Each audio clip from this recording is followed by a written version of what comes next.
Good morning, one and all. Special guest in the next hour, an Australian who made his name on the stages of this country, but of course hit global superstardom thanks to his role as Wolverine in the X-Men franchise. I caught up with Hugh Jackman yesterday, but it was a little disappointing for me, actually, because I think he wanted to actually see someone else. Jess, where are you? I got stuck with Wilkins, crying out loud. Jeez. Next time it's you, I'll only do it with you, and I want an hour and a half interview. All right? And no cameraman. Thanks for your support, buddy. Rich, has been a real pleasure. Yeah, no, it was great.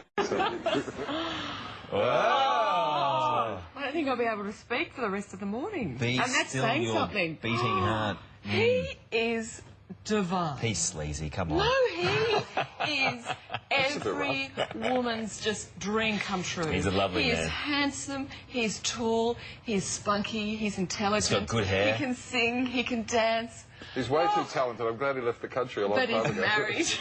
And so are you, I might point out. Well, yes. Yes, good morning, Peter Overton. Just a small point. Morning, Pete. Nice to see you, mate. We're still there with you. Don't worry about that. So, anyway, we have... Do you think you can last till 7:40 this morning? He is divine. Yeah, he is terrific. Okay, enough already. Sorry. You're lovely too, Carl. Enough about the Hugh thing. Yeah, he's coming up later in the show. All right. He is the Australian boy next door who's gone in double quick time from the concert stages of Australia and small budget films here to becoming one of Hollywood's leading men. Whilst he cut his teeth as a song and dance man here in Australia, he's become a global superstar, initially thanks to the X-Men franchise. Now, yesterday, Hugh Jackman fronted the media in Sydney to announce details of the Boy from Oz arena shows later this year, after which I spoke to him about the role it seems he was destined to play.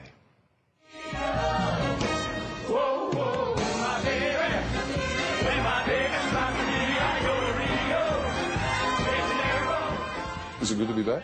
It's always good to be back. I was kayaking in the harbour this morning. Little breakfast. With our fitness guy on the Today Show, Michael Ryan. Who better? I went straight to the source. Michael Ryan, who has been mates with me forever, and so he came pick me up at 6 a.m. and we were out there with Tommy, who works with Guy Leach, and out there seeing the sunrise. I'm feeling very righteous right now. It must be great to come home with a show like this. This is going to be bigger than Broadway. Well, the show is going to be bigger than the show's ever been before. We're going to make it an arena spectacular and do everything as big as we can. There's going to be like 50 Rockettes. The show will be huge. We are actually doing the show. There'll be characters and dialogue, etc. Kind of like Jesus Christ Superstar or Grease. Peter Allen would be pretty chuffed to know that we were still singing his songs and still celebrating his life and his career in such spectacular style, wouldn't he? You know, it's such a tragedy he's not around. He died way too young. But...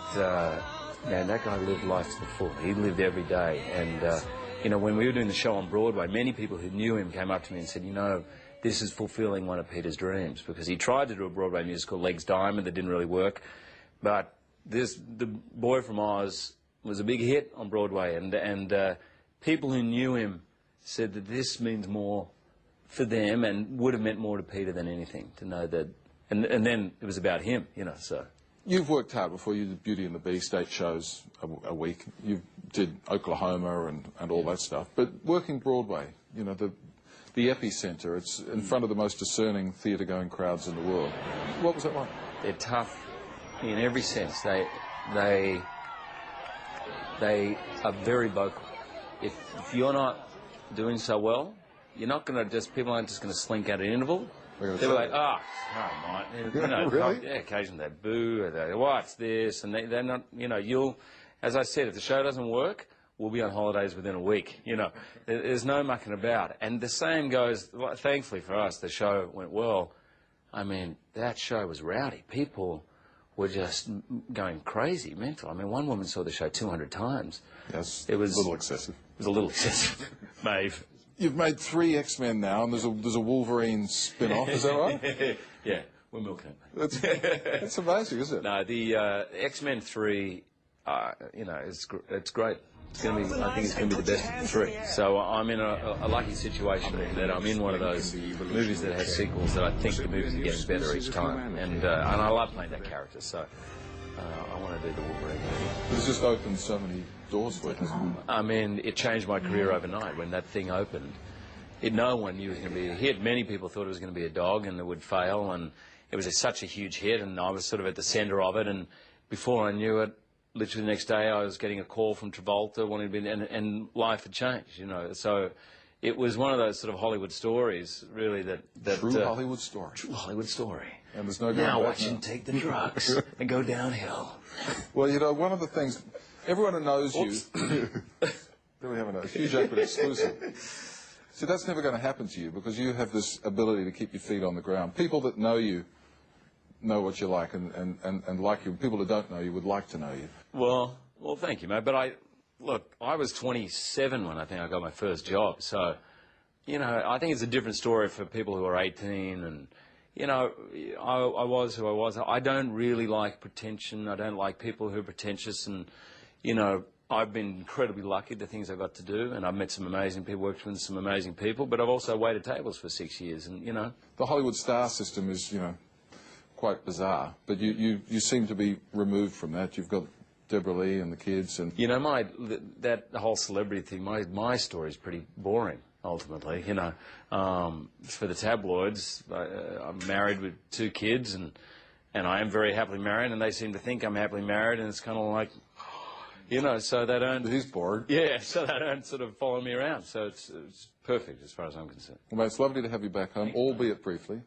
What are you working on now? I'm doing a movie called The Prestige with Chris Nolan and with Christian Bale, Scarlett Johansson, Michael Caine, and David Bowie. Wow. So so it's great. I've got to go back and work, but I just really wanted to come back and launch this because I don't think I've ever been as excited about something as I am about this show. Well, it's going to be huge. Thanks, mate.